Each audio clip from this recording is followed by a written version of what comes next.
संगे मरमरी हुस्न की इमारत ताज नगरी मार्बल उद्योग के लिए दुनिया भर में विख्यात है।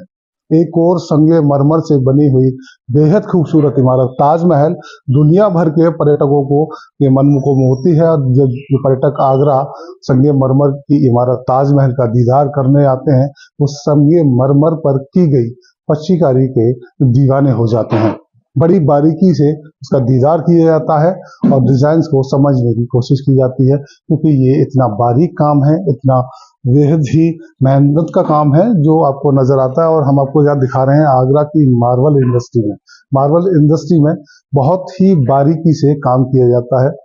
मार्बल के ऊपर डिजाइन को, पच्चीकारी को किया जाता है, उकेरा जाता है, फिर उसमें स्टोन्स को लगाया जाता है, जो कि बहुत ही बारीक काम होता है और बेहद ही मेहनत का काम होता है। हम आपको दिखा रहे हैं लगातार ये मार्बल के डिजाइन्स हैं, शेर हैं, गाय हैं, बछड़े हैं, इसके अलावा हाथी हैं और तमाम जो डिजाइन्स हैं वो यहाँ रखी हुई है, मार्बल की हैं। उसके ऊपर पच्चीकारी की गई है, डिजाइन को उकेरा गया है। आगरा का मार्बल उद्योग इन दिनों किस स्थिति में है, किस परिस्थिति में है, इसके लिए हमारे साथ अबरार हुसैन साहब हैं, जिन्होंने मार्बल इंडस्ट्री को अपने जीवन के 50 वर्ष दिए हैं। बेहद ही लंबा अनुभव है मार्बल इंडस्ट्री का। जब बात करते हैं कि वर्तमान में आगरा की मार्बल इंडस्ट्री की क्या हालत है, किस तरह का पूरा मार्बल इंडस्ट्री चल रहा है, सर आगरा का मार्बल इंडस्ट्री की वर्तमान की स्थिति क्या है? बस यही कह सकता हूँ कि पहले से उसको सुधार हो रहा है, क्योंकि कोरोना की वजह से काफ़ी पीछे चला गया। अब जो है शुरुआत हो रही है दोबारा, उसमें बेहतर प्रोग्रेस ही है, आगे बढ़ रहा है काम काफ़ी। पहले से बढ़ जी हाँ, पीछे बढ़ कोरोना की वजह से काफ़ी डाउन हुआ। महामारी जब दुनिया भर में आई तो उसके बाद जो आगरा का जो मार्बल उद्योग है, इसकी कितनी पहचान है दुनिया भर में, देश भर में? पर ये तो सर पूरी दुनिया से ही आता है, दुनिया भर के, यूरोप से आता है, ऑस्ट्रेलिया है, अमेरिका, सब जगह से क्लाइंट आता है, टूरिस्ट आता है। तो सारी दुनिया में ही इसकी पहचान है और काफ़ी लोग ले जाते हैं, खरीदते हैं और ले जाते हैं अपने घरों को और लगाते हैं, जाके घर में रखते हैं। फिर अभी बात करेंगे हम जो मार्बल पे जो डिजाइन उकेरी जाती है, ये किस तरह से पूरा काम होता है, कितना बारीक काम है और किस तरह कारीगर इस काम को करते हैं? जाहिर है कि कारीगर ही करते हैं इसको, और वो भी बहुत कुछ सीखे हुए होते हैं अपने बुजुर्गों से, अपने बड़ों से, और उसी तरीके से काम कंटिन्यू चल रहा है।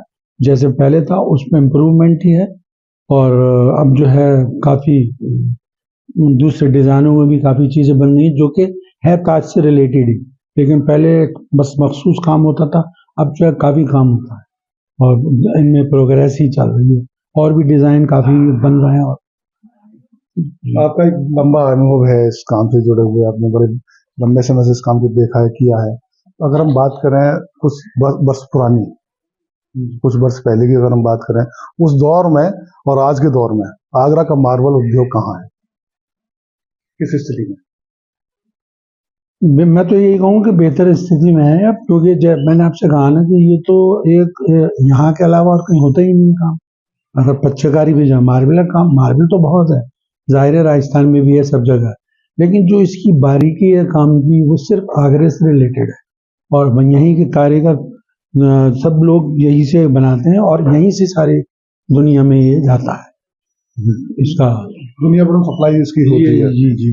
सरकार से किस तरह की उम्मीद रहती है? नई सरकार का गठन हुआ है, नई सरकार आई है, मार्बल उद्योग किस तरह से? सरकार की स्थिति तो वैसी है जैसे पहले थी, कोई इसमें वो नहीं है, कहीं रिलैक्स नहीं है हम लोगों को। GST अपनी जगह है, कई दफ़ा कोशिश की गई कि कम हो जाए, कोई सुनवाई नहीं हुई।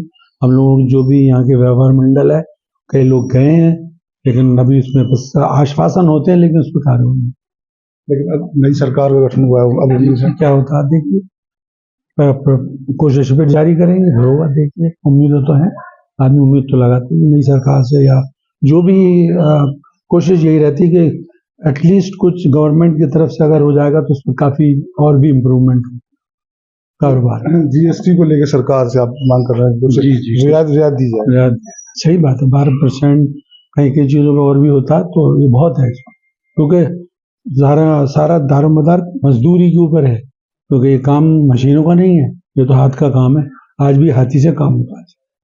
हाथ से बड़ी जी। बारीकी से इसको उकेरा जाता है। जी जी जी, हाथी से होता अगर हम बात करें जो पत्थर है, इस तरह की हम डिजाइन यहाँ देख रहे हैं, हाथी है, गाय है, शेर है, ये एक पत्थर नुमा आकृति को एक नई शेप दी गई है, बड़ा सुंदर बनाया गया, तो इसके लिए कितनी मेहनत होती है? है। कितने इसमें एक्चुअल में कई लोगों का पार्टिसिपेशन होता है। एक कारीगर इसको डिजाइन बनाता है, एक कारीगर उसकी फिर वो उसकी उसी के मुताबिक उसको स्टोनों को काटता है, फिर उसको उसको बड़ी हाई उससे एकदम कंसंट्रेट करके उसको इसका इनलेट करता है। तो बहुत सारी चीजें हैं जो इतनी आसानी से नहीं होती, लेकिन मजदूर लगे हुए हैं और कर रहे हैं, अच्छी बात नहीं। एक आखिरी सवाल आपसे करते हैं, आपका बड़ा अनुभव मार्बल इंडस्ट्री को लेके, अनुभव के नाते सरकार को क्या राय देना चाहेंगे जो मार्बल इंडस्ट्री के फायदे के लिए?